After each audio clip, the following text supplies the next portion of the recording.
Hari ini saya akan lanjutkan seri khotbah saya yang berjudul Life Changing Encounter ya saudara. Ini udah masuk ke part yang ketiga. Part yang ketiga dari 28.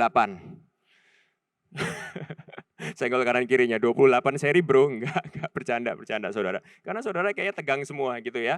Ya kita belajar ya, saya ajak saudara dalam seri ini untuk kita merenungkan keindahan Injil tentunya dari beberapa cerita di Alkitab ya, yang menceritakan tentang perjumpaan beberapa orang dengan Tuhan Yesus. Dan bagaimana perjumpaan itu merubah hidup mereka. Yang pertama kita belajar dari 2 orang murid Yesus yang sedang dalam perjalanan ke Emmaus. Ya, lalu yang kedua beberapa minggu yang lalu kita belajar dari Nathanael. Ya, hari ini saya ajak saudara untuk kita belajar dari seorang perempuan Samaria yang bertemu dengan Tuhan Yesus di pinggir sumur. Saudara, senggol kanan kirinya bilang gini, kadang kita ini ketemu dengan Tuhan Yesus di tempat-tempat yang aneh. Pernah ngerasa seperti itu saudara? Kita kalau secara manusia ya, ketemu Tuhan Yesus itu kan pengennya di padang gurun, padang rumput yang hijau gitu ya. Saat semuanya itu sukses, lancar di tengah-tengah kesuksesan. Oh enggak, Tuhan Yesus itu kadang bertemu kita di tempat-tempat yang kita tuh nggak pikirkan saudara. Di musim-musim kehidupan kita tuh yang kadang kita nggak sangka-sangka. Makanya saya percaya betul, mungkin COVID ini, musim yang kita anggap sebagai musim yang unik dan sangat aneh ini bisa menjadi tempat perjumpaan kita dengan Tuhan yang mungkin kita nggak akan pernah lupa. Amin saudara. Ini mungkin bisa jadi sebuah perjumpaan yang justru merubah hidup kita untuk selamanya. Sama-sama kita baca di Yohanes 4 ayat 44, Yohanes 4 ayat 4 sampai 26. Yohanes 4 ayat 4 sampai 26. Oke, saya baca buat saudara. Ini cukup banyak ya saudara ya. Tapi anggap aja kalau saudara bolong bacaan Alkitabnya minggu ini porsi baca Alkitab seminggu saudara ya. Jadi saudara diampuni. Oke, Yohanes 4 ayat 4 sampai 26. Ia harus melintasi daerah Samaria. Maka sampailah ia ke sebuah kota di Samaria yang bernama Sikar, dekat tanah yang diberikan Yakub dahulu kepada anaknya Yusuf. Di situ terdapat sumur Yakub. Yesus sangat letih oleh perjalanan. Saya ini enggak masuk dalam poin saya ya, tapi saya pengen berhenti di sini. Ini luar biasa saudara. Setiap kali saudara itu dengar kata Yesus lapar, Yesus letih, Yesus capek, Yesus sedih, Yesus menangis. Itu bukan menunjukkan dia lemah saudara. Ya, kita mesti ingat bahwa Yesus itu 100% Tuhan, tapi dia juga 100% manusia. Ya, setiap kali kita mendengar kata-kata seperti ini, kita tuh diingatkan apa yang penulis kitab Ibrani itu bilang sama kita, bahwa kita ini punya imam besar agung yang bisa bersimpati dengan sempurna dengan kita. Kenapa? Karena dia bukan Tuhan yang jauh di sana yang nggak mengerti apa yang kita rasakan. Tapi dia Tuhan yang pernah menjadi manusia, pernah menderita, pernah menangis, pernah merasakan segala penderitaan yang saudara rasakan. Dia pernah merasakan kesepian, dia pernah merasakan sendiri, dia pernah merasakan depresi, dia pernah merasakan frustasi, dia pernah merasakan ketakutan, dia pernah merasakan segala sesuatu yang saudara rasakan. Jadi hari ini saudara ya, sekali lagi senggol kanan kirinya bilang seperti ini. Yesus tahu dan Yesus mengerti apa yang sedang kau gumuli hari-hari ini. Kasih tahu saudara, kasih tahu. Kalau nggak mau ngasih tahu gitu aja, wah nggak mungkin mau beritain Injil di luar sana. Kasih tahu, kasih tahu. Jangan takut, jangan khawatir, tetap kuat. Tuhan Yesus mengerti dan merasakan apa yang kamu rasakan hari-hari ini. Karena itu, ia duduk di pinggir sumur itu, hari kira-kira pukul 12 siang, saudara. Bayangin ya, ini bukan di Australia, ya, ini bukan di New York, ya, ini di Timur Tengah, saudara. Jadi ini penting ini, saudara. Jadi pukul 12 itu sangat panas, sangat terik, ya. Gak heran kalau Yesus ini ketemu perempuan ini lagi seorang diri nimba sumur di situ. Nah, kita lanjut. Maka datanglah seorang perempuan Samaria hendak menimba air. Kata Yesus kepadanya, berilah aku minum. Sebab murid-muridnya telah pergi ke kota membeli makanan. Maka kata perempuan Samaria itu kepadanya, masakan engkau seorang Yahudi minta minum kepadaku seorang Samaria? Sebab orang Yahudi tidak bergaul dengan orang Samaria, garis bawah itu. Jawab Yesus kepadanya, jikalau engkau tahu tentang karunia Allah dan siapakah dia yang berkata kepadamu, berilah aku minum, niscaya engkau telah meminta kepadanya dan ia telah memberikan kepadamu air hidup. Kata perempuan itu kepadanya, Tuhan, engkau tidak punya timba dan sumur ini amat dalam. Dari manakah engkau memperoleh air hidup itu? Adakah engkau lebih besar daripada bapa kami Yakub yang memberikan sumur ini kepada kami dan yang telah meminum sendiri dari dalamnya, ia serta anak-anaknya dan ternaknya. Jawab Yesus kepadanya, barang siapa minum air ini, ia akan haus lagi. Tetapi barang siapa minum air yang kuberikan kepadanya, ia tidak akan haus untuk selama-lamanya. Sebaliknya, air yang akan kuberikan kepadanya akan menjadi mata air di dalam dirinya, yang terus-menerus memancar sampai kepada hidup yang kekal. Kata perempuan itu kepadanya, Tuhan, berikanlah aku air itu, supaya aku tidak haus dan tidak usah datang lagi ke sini untuk menimba air. Kata Yesus kepadanya, ini shocking saudara ya. Yesus tanpa babi bu, tanpa basa-basi, Yesus langsung to the point, konfront berhalanya perempuan ini. Ya, ini kalau gembala komsel yang lakukan pasti jemaatnya pada baper semua saudara. Ya, tapi kita lihat gini loh ya, kita nih hidup di zaman yang kita memberitakan kebenaran sedikit, orang itu tersinggung. Orang itu baper. Di Amerika saudara, di Amerika ya, kalau saudara itu aja mukul anak saudara, saudara itu bisa dipenjara. Saudara ngatur hidup anak Anda aja ya, anak Anda itu bisa melaporkan saudara karena pelanggaran hak asasi manusia.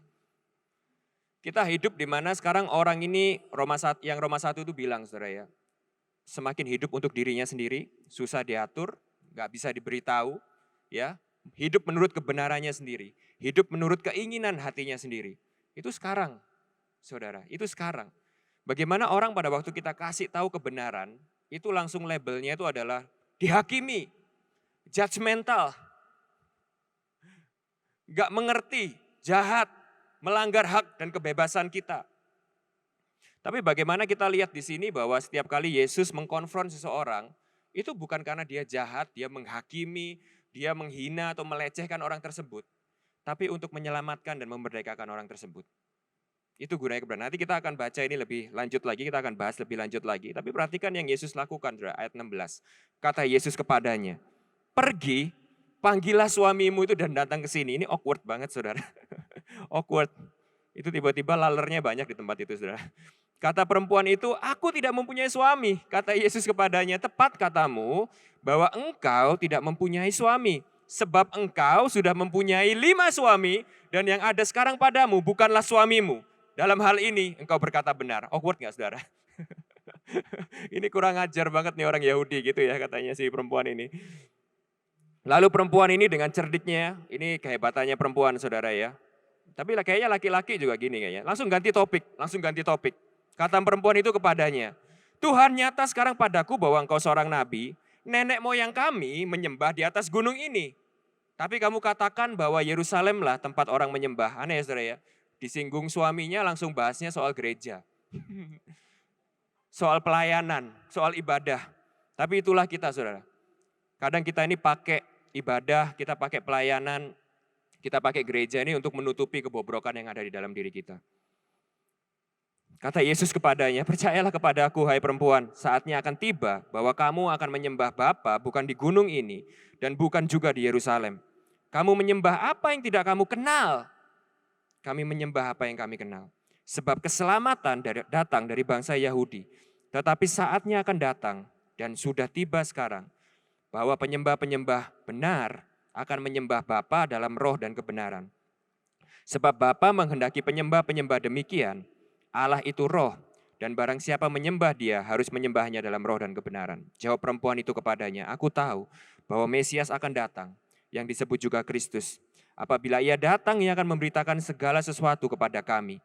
Kata Yesus kepadanya, akulah dia yang sedang berkata-kata dengan engkau. Nah, hari ini kita akan bahas 3 poin ya saudara. 3 poin utama. Yang pertama kita akan lihat keindahan Injil langsung di depan ya di ayat 4 sampai 10. Lalu kita akan lihat kehausan jiwa kita ya. Ini yang kita sering banget sebut dengan berhala-berhala yang menyelubungi hati kita ya di ayat 11 sampai 18. Lalu kita akan lihat kepuasan yang sejati, poin yang ketiga di ayat 19 sampai 26. Nah, dalam 3 topik ini kita lihat ya bagaimana nanti hari ini ya Yesus itu membongkar 2 masalah utama di dalam kehidupan wanita ini ya. Yang pertama itu adalah berhala-berhalanya ya yang dia kira bisa menyelamatkan hidupnya, yang dia kira bisa mengisi kekosongan jiwanya, yang dia kira bisa menyelesaikan masalahnya. Lalu yang kedua itu adalah cara penyembahan wanita ini yang keliru. Ya, jadi cara penyembahan itu sangat erat hubungannya dengan bagaimana kita hidup. Jadi yang dibongkar oleh Tuhan Yesus hari ini di dalam diri wanita ini ada dua. Berhala-berhalanya dan cara penyembahan yang keliru. Dan kita akan lihat nanti bagaimana agama itu nggak bisa menyelamatkan kita, agama nggak bisa memuaskan kita, agama nggak bisa memerdekakan kita, hanya Injil yang bisa. Kita akan lihat itu saudara. Nah, kita mesti tahu bahwa eh, cerita yang kita baca ini tuh signifikansinya sangat penting saudara. Apalagi kalau kita ini mau melihat keindahan Injil di dalamnya. Kenapa? Karena saudara kalau ingat ya, cerita ini tuh adalah backdrop, follow through. Ya, yang terjadi setelah Tuhan Yesus itu membuat statement, kayaknya statement Injil yang paling besar. Yaitu di Yohanes 3, ya ayat 16, itu ayat yang sangat populer banget. Yaitu yang berkata seperti apa saudara? Pasti ingatlah ini. Yohanes 3 ayat 16, karena begitu besar kasih Allah akan dunia ini, maka ia mengaruniakan anaknya yang tunggal supaya barang siapa percaya kepadanya, tidak akan binasa melainkan memperoleh hidup yang kekal. Nah kalau saudara lihat konteks ayat itu, ya ayat ini tuh kan sangat terkenal banget. Cuman sayangnya tuh cuma terkenal sepotong doang saudara. Jadi jarang orang itu bisa mengerti keseluruhan konteksnya. Nah kalau saudara itu baca di Yohanes 3, ya Yesus itu sedang ngobrol sama Nikodemus. Pada waktu dia mengeluarkan statement ini. Ya konteksnya itu adalah gini saudara, konteksnya singkat aja ya. Konteksnya adalah gini. Terang itu datang, yaitu Yesus datang ke dunia ini. Tapi manusia itu menolak terang itu dan justru memilih untuk hidup di dalam kegelapan. Jadi Yesus itu bilang seperti ini, pada waktu Yesus itu mengungkapkan statement Yohanes 3 ayat 16, itu konteksnya itu kayak gini. Segitu butuhnya dunia ini akan kasih karunia. Karena dunia ini tuh nggak bisa menyelamatkan dirinya sendiri. Malah pada waktu terang itu datang, dunia ini justru memilih untuk hidup dalam kegelapan, menolak terang itu. Sehingga akhirnya karena manusia ini sudah mati di dalam dosa, nggak bisa hidup di dalam untuk menyelamatkan dirinya sendiri, nggak bisa hidup di dalam kebenaran, maka Tuhan itu harus mengaruniakan anaknya yang tunggal untuk menyelamatkan manusia. Sudah bisa mengerti ya? Jadi di Yohanes 3, itu Tuhan itu bahasa teologisnya itu sedang bilang bahwa there is no one beyond the need of grace. Gak ada satu orang pun itu yang di luar kebutuhan akan kasih karunia. Nah ayat di pasal yang keempat ini saudara ya, seakan-akan Tuhan itu langsung nunjukin bahwa ternyata gak ada seorang pun juga yang bisa ada di luar jangkauan kasih karunia itu. Bahwa ternyata kasih karunia itu bukan cuman diberikan kepada manusia, tapi bahkan Tuhan sendiri itu yang mengejar, mencari, dan menyelamatkan dunia ini dengan kasih karunia-Nya. Nah oleh karena itu saudara perhatikan baik-baik ya. Yang pertama kita akan lihat keindahan Injil langsung di awal cerita ini.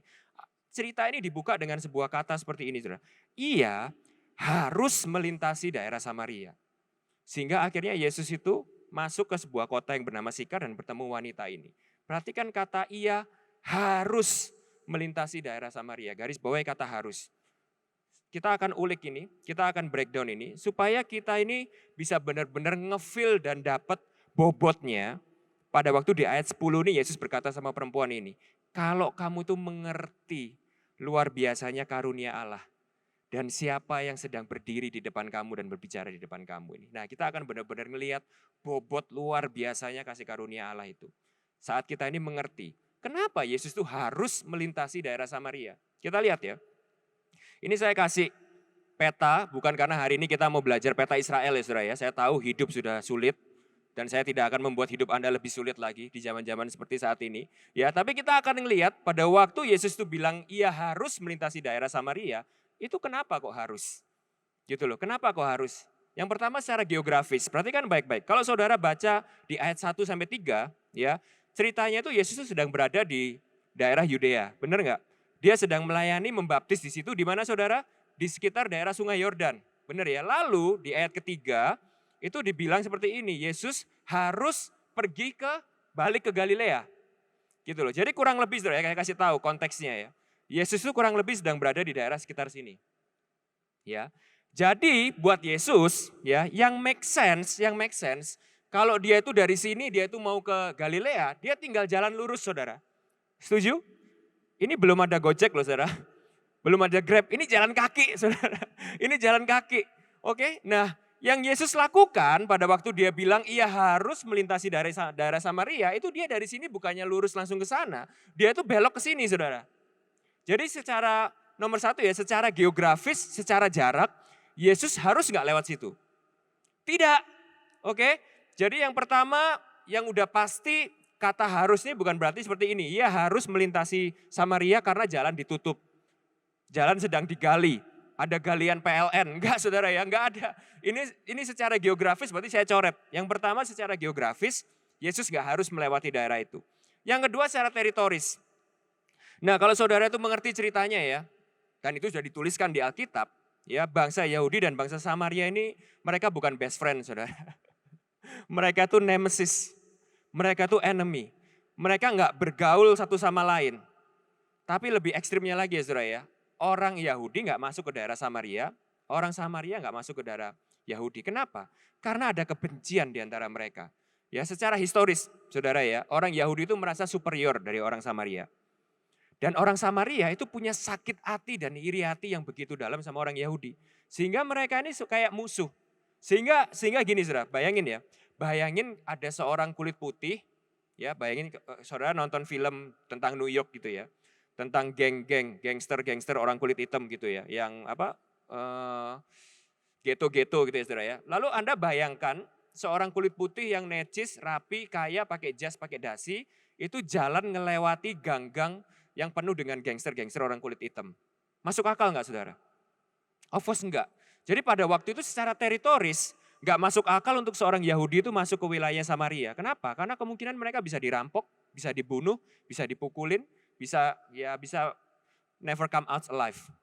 Bisa masuk enggak bisa keluar saudara. Oke, jadi secara teritoris, ya, secara teritoris tidak ada alasan buat Yesus untuk harus melintasi daerah Samaria. Saudara ngikutin saya sampai di sini? Yang ketiga yang lebih parah ini adalah secara signifikansi. Signifikansi ini artinya kepentingan urusan, kepentingan. Apakah Yesus itu penting untuk dia itu lewat Samaria? Yang pertama, Samaria itu dianggap gak level sama orang Yahudi.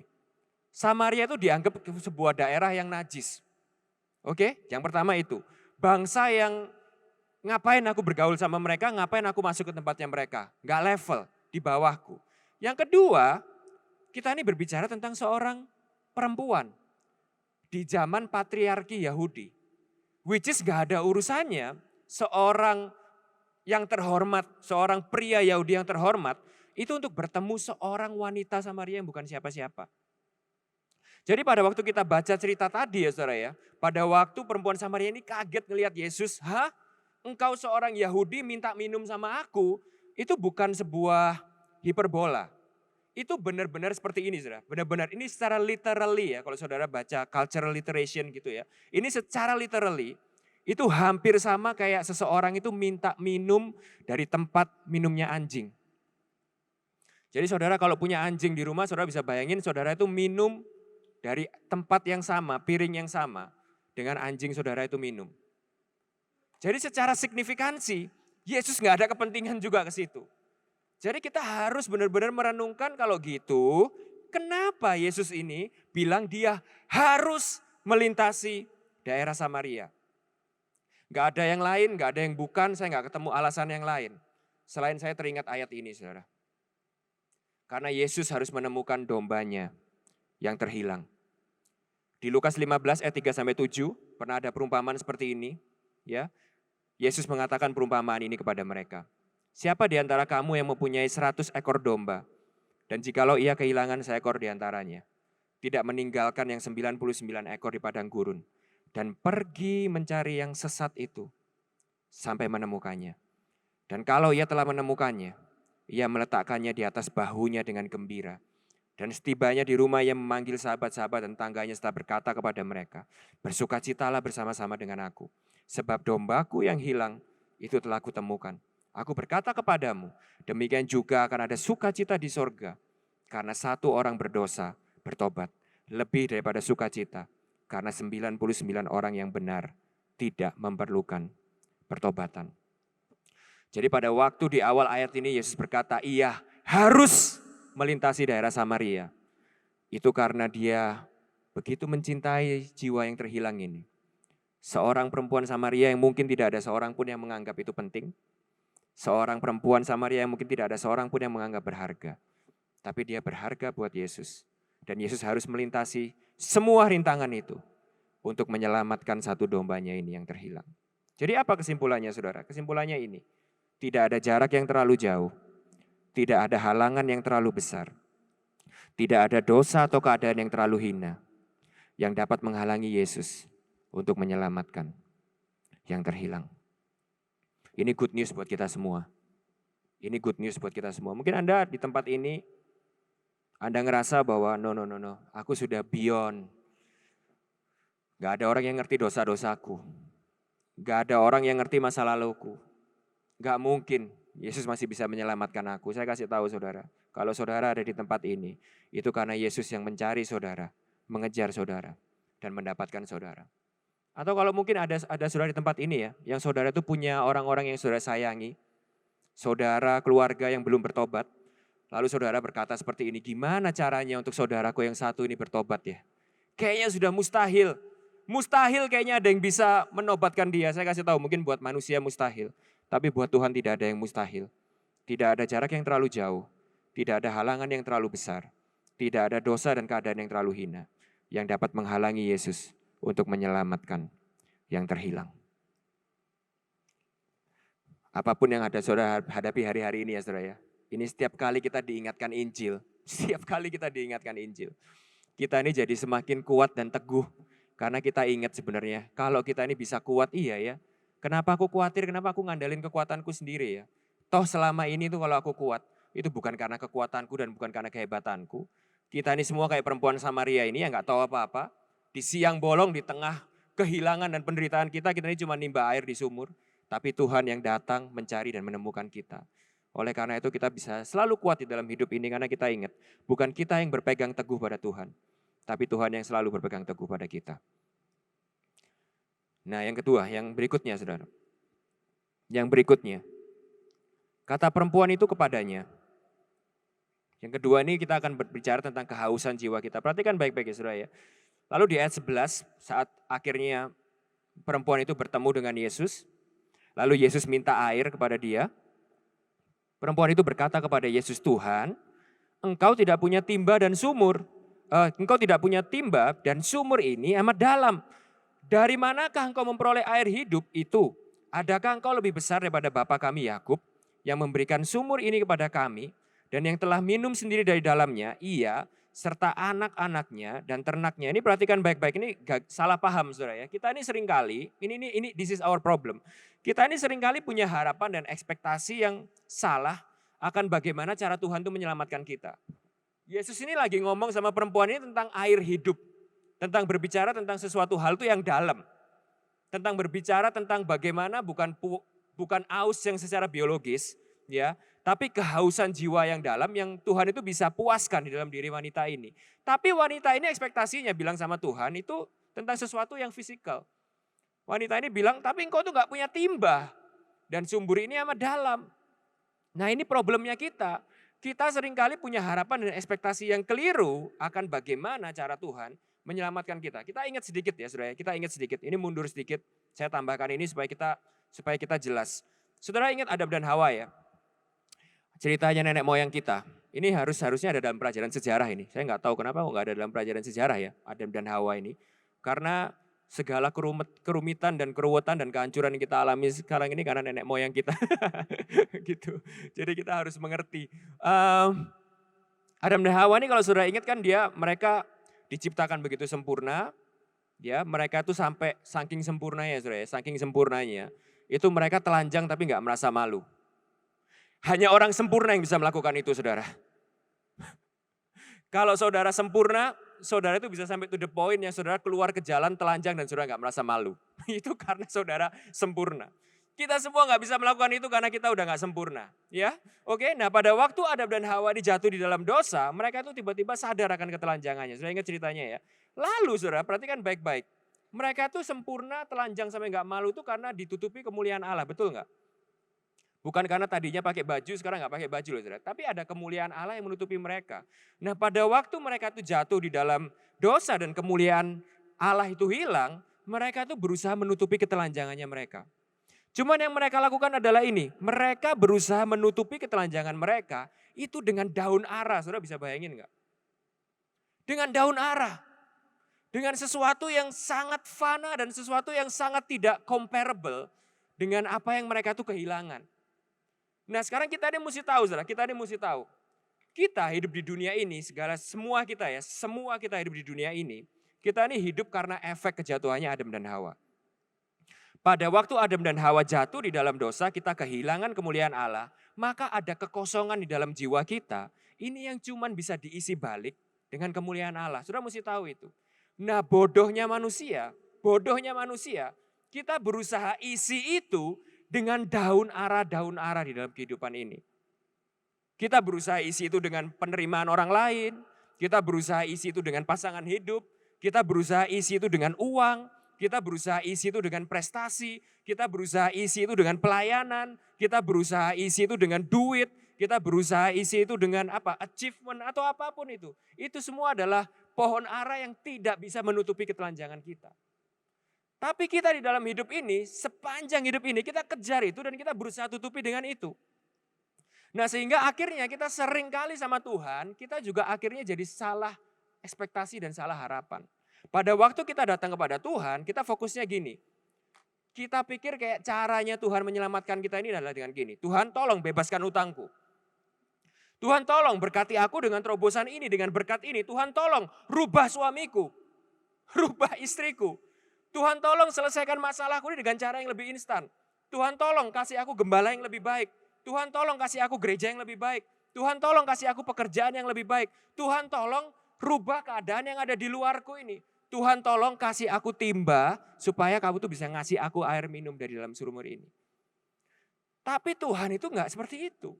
Tuhan itu bukan fokus menyelesaikan daun-daun ara di dalam kehidupan kita. Tuhan itu fokus untuk memuaskan kita dari dalam. Memberikan kepada kita solusi yang lebih dalam. Jadi konteks penyelamatan Tuhan adalah dengan memerdekakan kita dari dalam. Daun ara dan segala berhala kita, saudara, saya kasih tahu ya, itu akan hanya membuat kita lebih haus lagi.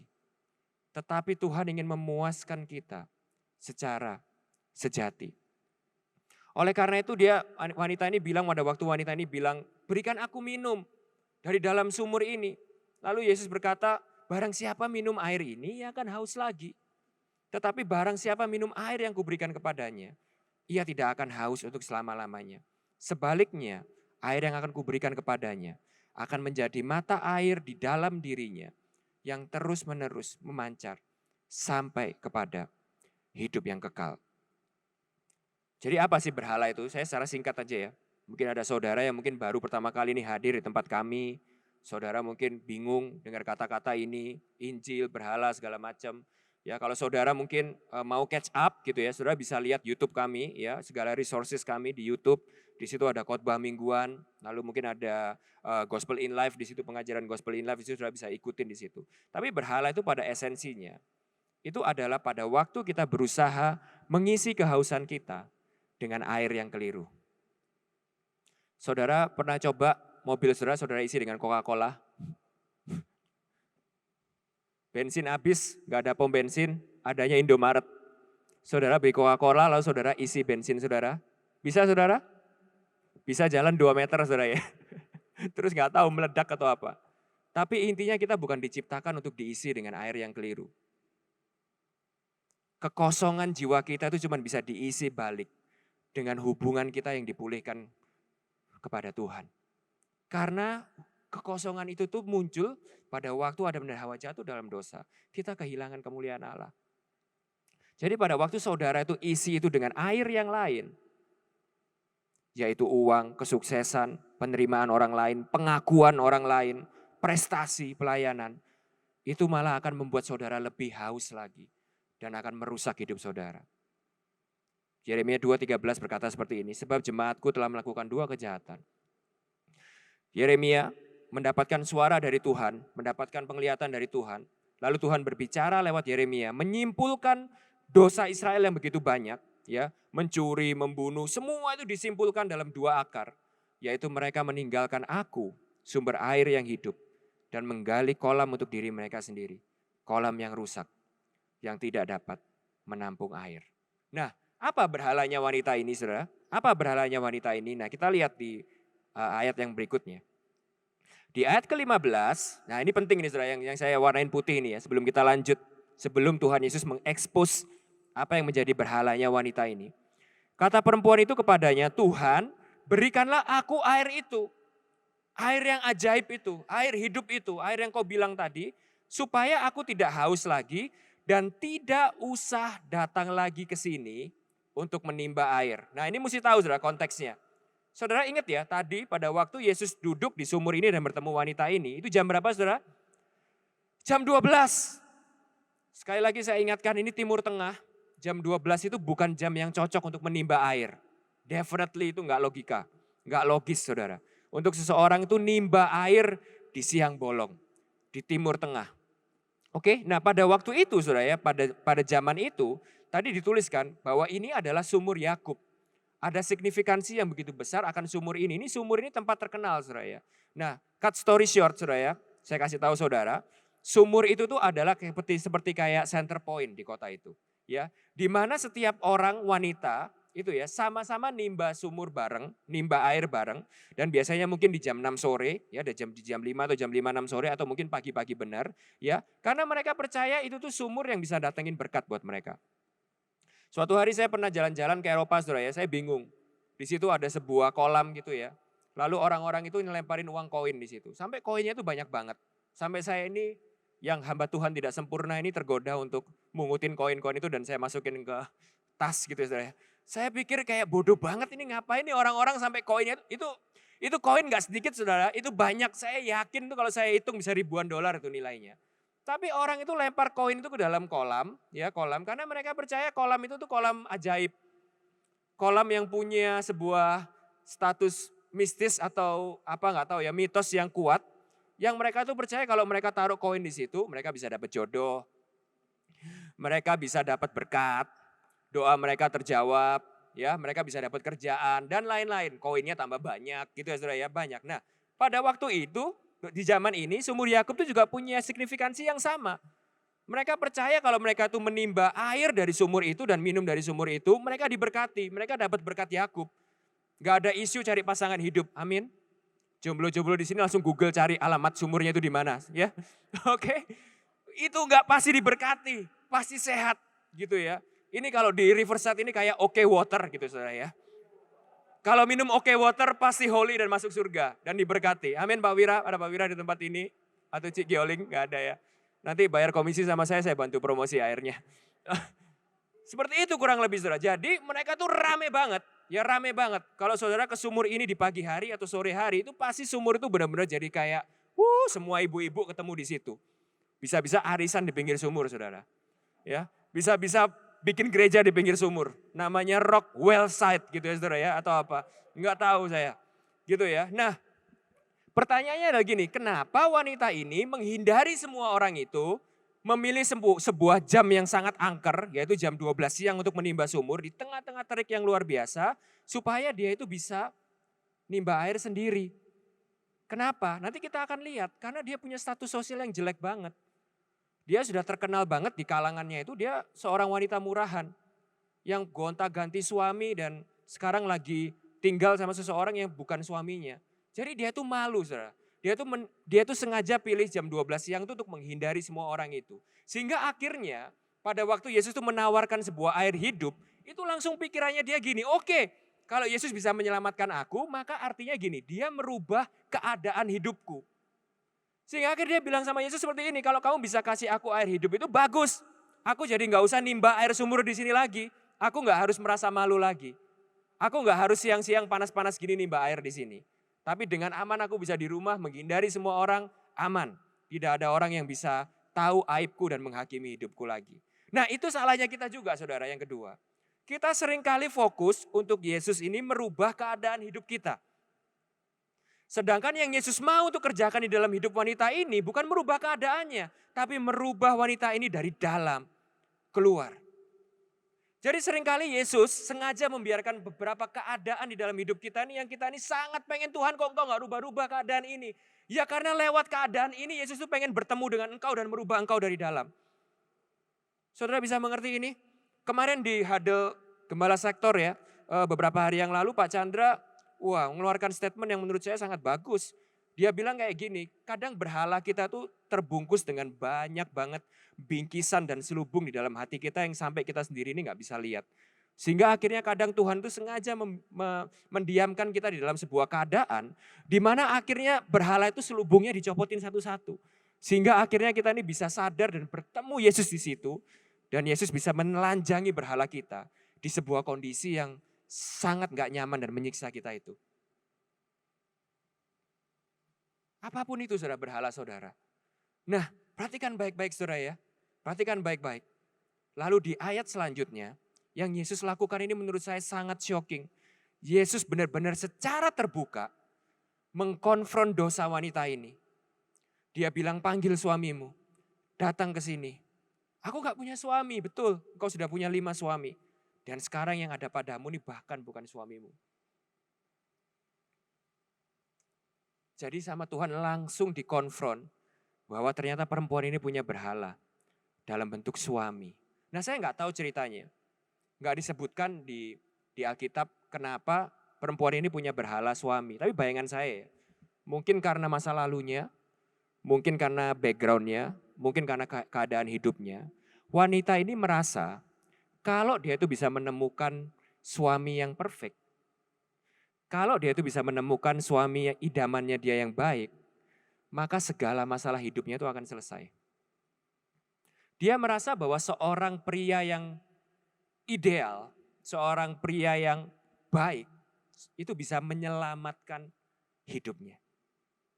Dia merasa bahwa kalau ada cowok yang sesuai dengan apa yang aku impikan waktu kecil misalnya gitu ya. I will live happily ever after. Dia merasa pasangan hidup itu adalah solusi buat segala masalah hidupnya dan kehausan jiwanya. Saya kasih tahu, keliru besar. Keliru besar. Keliru besar. Nah, pada hari itu Yesus mengkonfront itu dengan terbuka. Dia mengekspos berhala itu. Nah, tapi kita mesti tahu ya saudara, kita mesti tahu ini. Sekali lagi ya saya ingatkan, kita mesti tahu ini. Tuhan mengkonfront wanita ini, mengekspos berhalanya, mengekspos dosanya, bukan karena Yesus jahat dan ingin menghakimi atau mempermalukan wanita ini. Tapi dia tahu bahwa kalau wanita ini mau melihat seorang beautiful savior, maka wanita ini harus terlebih dahulu menyadari keterpurukan dirinya. Tidak ada kesembuhan tanpa lebih dahulu mengakui sakit. Tidak ada pemulihan tanpa lebih dahulu mengakui keterpurukan. Tidak ada keselamatan tanpa kita terlebih dahulu mengaku dan menerima bahwa kita adalah manusia berdosa. Tidak ada terobosan kalau kita ini belum mengakui bahwa kita ini mentok. Tidak ada kesembuhan, pemulihan atau apapun tanpa terlebih dahulu kita mengakui bahwa kita membutuhkan semuanya itu. Jadi R.C. Sproul berkata, R.C. Sproul pernah berkata seperti ini. The gospel is only good news when we understand the bad news. Injil hanyalah akan menjadi kabar baik saat kita mengerti kabar buruknya. Yesus hanya akan menjadi Tuhan dan Juru Selamat yang kita bisa apresiasi dan kita bisa benar-benar syukuri saat kita terlebih dahulu mengakui berita buruk yang kita punya. Saudara bisa mengerti ini? Jadi saudara kita lihat ya stepnya. Jadi bagaimana Yesus ini membebaskan kita dari berhala kita dan memuaskan jiwa kita. Yang pertama stepnya dia mengekspos berhala kita. Dia ekspos dulu saudara. Dia tunjukkan kepada kita kebobrokan yang ada di dalam diri kita. Yang kedua, dia menunjukkan kepada kita bahwa berhala itu tidak dapat menolong dan memuaskan jiwa kita. Jadi pada waktu Yesus ini bilang, panggillah suamimu itu. Ya 5 suami itu yang sudah engkau dulu dambakan dan sudah engkau harapkan itu, panggil semua 5 suami itu. Itu maksudnya kepada Yesus adalah gini, pikir apakah berhala-berhalamu itu bisa menolongmu dan menyelamatmu. Dan apakah semua suami itu selama ini bisa memuaskan jiwamu? Tidak pernah. Sebelum kita sadar bahwa air yang selama ini kita minum gak pernah memuaskan kita tidak akan pernah bisa menghargai air hidup yang Yesus tawarkan kepada hidup kita. Sehingga akhirnya yang ketiga, dia membuat kita sadar bahwa dia adalah satu-satunya Tuhan dan Juru Selamat. Saya minta 10 menit. Inilah sebabnya saudara, inilah sebabnya ya. Ini agak penting, saudara. Ini agak penting. Gereja, komunitas, komsel, persaudaraan iman kekristenan harus berani mengkhotbahkan kebenaran Injil yang sejati. Bukan untuk menghakimi, bukan untuk menyakiti, bukan untuk mempermalukan, melainkan untuk memimpin kita kepada pertobatan dan perubahan hidup. Ada gereja yang bilang gini, terima aja semuanya apa adanya. Tidak usah berbicara tentang dosa, tidak usah berbicara tentang kekudusan.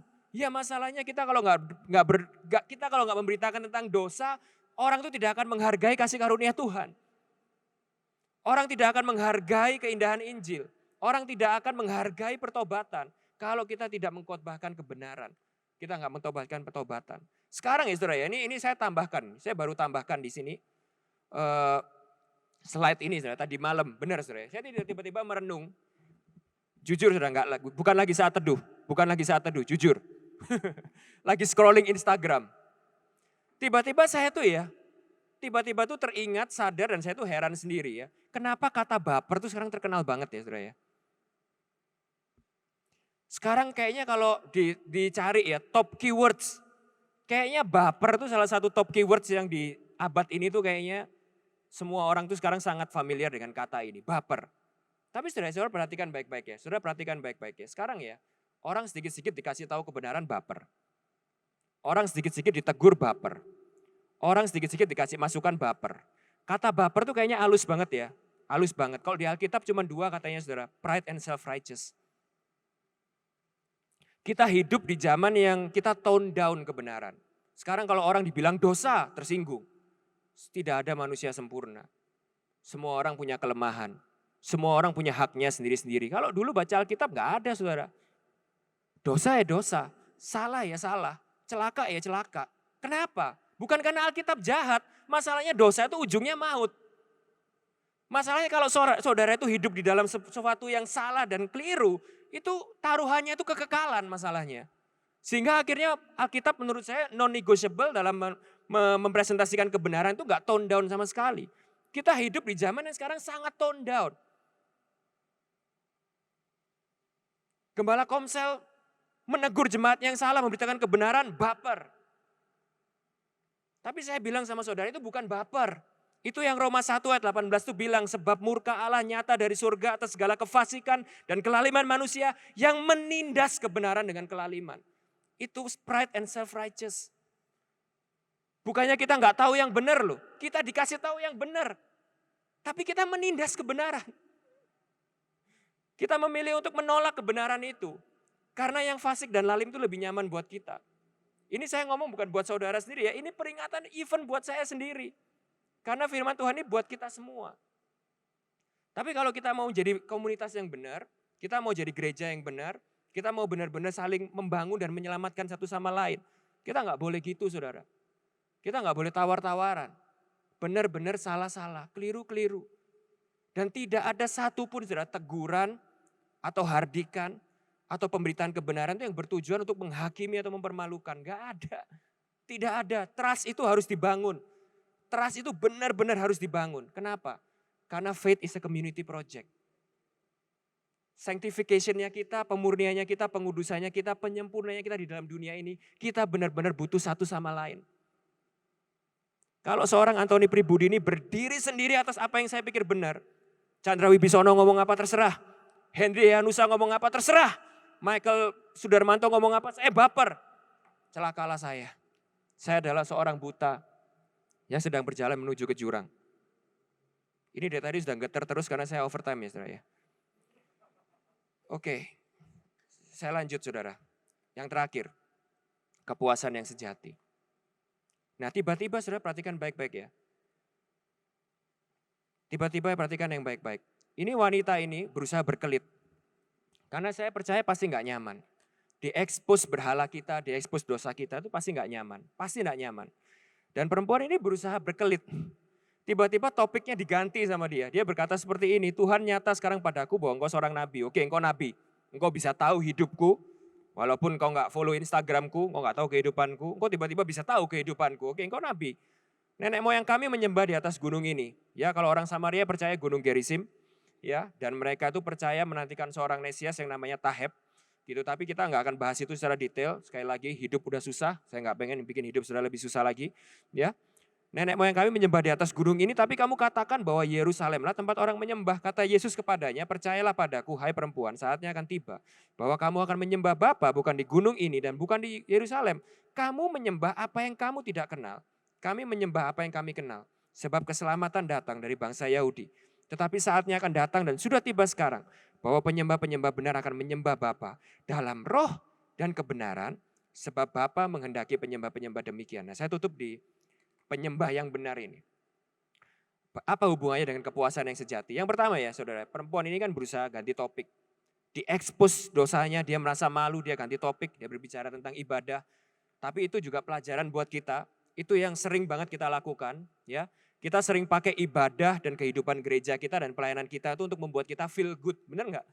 Feel better, self-justification.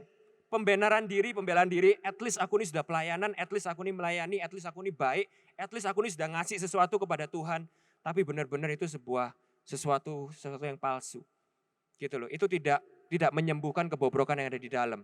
Itu cuma menutupi kebobrokan yang ada di dalam. Dan itu sering banget kita lakukan. Menggunakan ibadah kita sebagai kedok untuk menutupi kebobrokan dalam kita.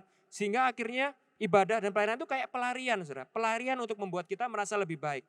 Nah, namun Yesus itu justru menuntun pembicaraan ini kepada poin yang memang penting dan masalah yang sebenarnya. Jadi masalah yang sebenarnya yang pertama kan tadi berhala. Yang kedua, perempuan ini punya pemikiran yang keliru ya tentang ibadahnya dia dan kepada Tuhannya dia. Jadi yang menyebabkan dia itu terjerumus dalam segala berhala-berhalanya dia, itu karena dia menyembah sesuatu, Tuhan yang dia itu tidak kenal. Nah sekarang coba renungan baik-baik, saudara. Renungkan baik-baik. Kita mungkin orang Kristen. Kita mungkin hidup perfect dalam pelayanan dan agamawi kita. Tapi perhatikan baik-baik, perhatikan baik-baik. Bagaimana yang di dalam? Apakah segala religiosity kita, liturgi kita, pelayanan kita, perbuatan baik kita, ini cuma menutupi mayat hidup yang sebenarnya ada di dalam. Kebobrokan yang ada di dalam. Kekosongan yang ada di dalam. Kehausan jiwa kita, itu cuma kita yang tahu. Itu cuma kita yang tahu. Bisa jadi saudara, bisa jadi kita ini sebenarnya sedang menyembah seorang Bapa yang kita tidak kenal. Nah di sini Yesus bilang seperti ini. Gak peduli kamu orang Samaria merasa ini gunung Gerizim nih yang buat kamu suci, kamu setiap hari beribadah di sini. Gak peduli orang Israel bilang Yerusalem, tapi itu dua-duanya salah. Karena agama gak bisa menyelamatkan.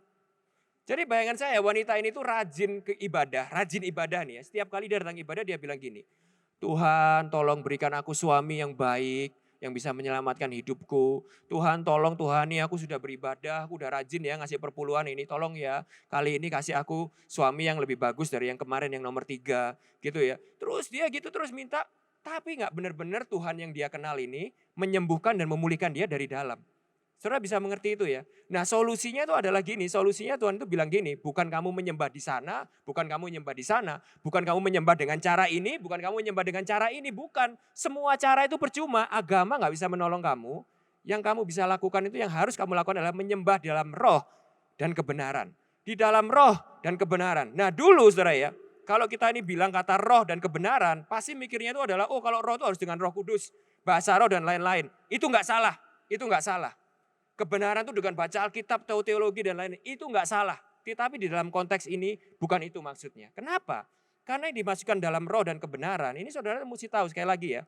Ini tuh adalah backdrop dan follow through dari Yohanes ayat 3. Nah di Yohanes ayat 3, Yesus itu sudah terlebih dahulu ngomong dan mengajarkan ini kepada Nikodemus. Yesus tuh bilang kepada gini sama Nikodemus, Nikodemus enggak ada seorang pun yang bisa datang kepada Bapa kalau tidak dilahirkan baru. Loh gimana caranya? Nikodemus kaget, Nikodemus bilang seperti ini, masa aku nih harus masuk lagi ke dalam rahim ibuku? Dengan kata lain Yesus bilang gini, ya memang mustahil buat orang itu bisa ketemu Bapa. Mustahil orang itu bisa mengenal Bapa.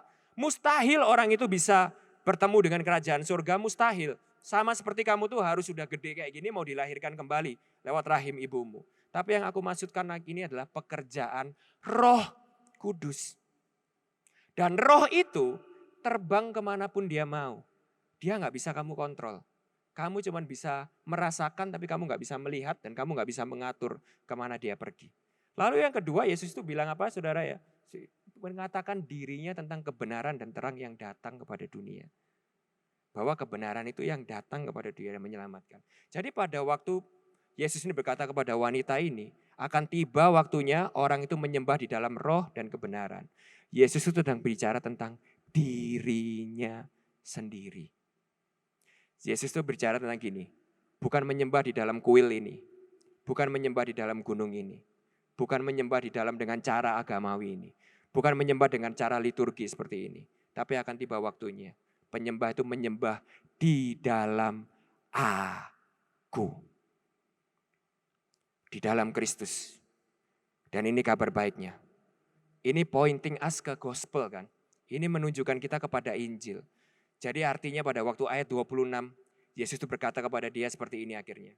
Nah, akulah dia yang sedang berkata-kata kepada engkau.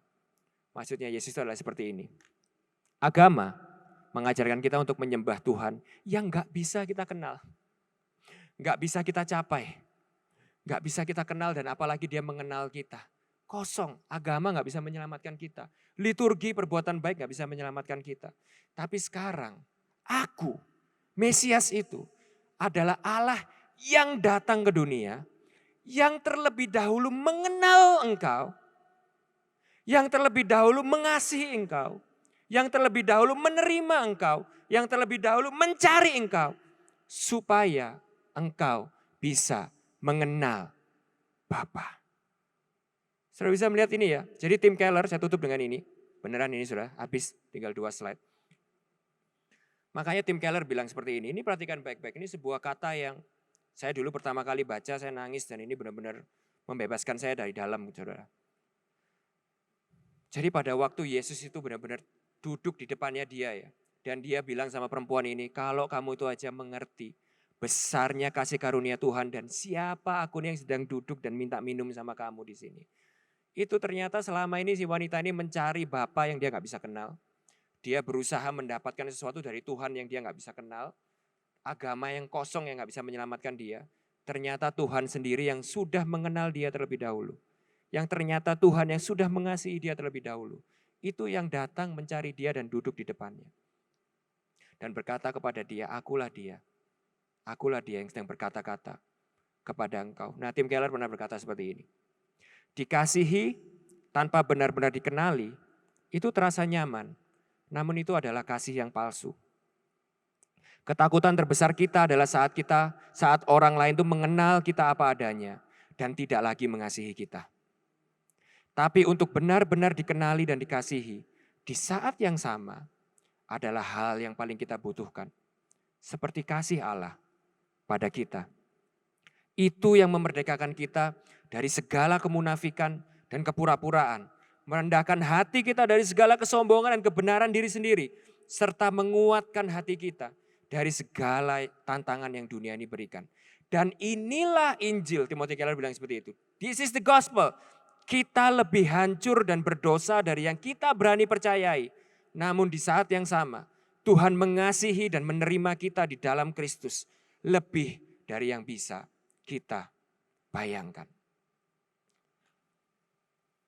Jadi saya harap saudara nggak mengandalkan kepada perbuatan-perbuatan agama, kegiatan pelayanan, kegiatan agama atau apapun yang palsu yang sebenarnya kita tahu. Cuman menutupi kebobrokan yang di dalam. Tapi hari ini saya berdoa supaya saudara benar-benar bisa melihat Injil, menerima Injil, melihat keindahan Injil. Sehingga saudara itu tidak perlu lagi menutupi kebobrokan saudara. Datang apa adanya kepada Tuhan. Dan benar-benar bisa menerima. Kalau mungkin ada berhala-berhala saudara yang diekspos. Ada kekosongan jiwa saudara yang memang benar-benar Tuhan. Aku selama ini berusaha isi itu dengan hal-hal yang keliru. Hari ini saudara bisa terima ini. Saudara bisa melihat Injil. Bahwa saudara tidak perlu menutupi. Saudara tidak perlu merasa malu. Saudara tidak perlu menutupi segala kebobrokan saudara. Kenapa? Karena Allah sudah terlebih dahulu mengenal kita. Luar dalam gak ada yang tertutupi. Tapi di saat yang sama dia mengasihi kita dengan sempurna. Sehingga kesimpulannya saudara, inilah penyembah yang benar itu. Jadi apa definisi penyembah yang benar?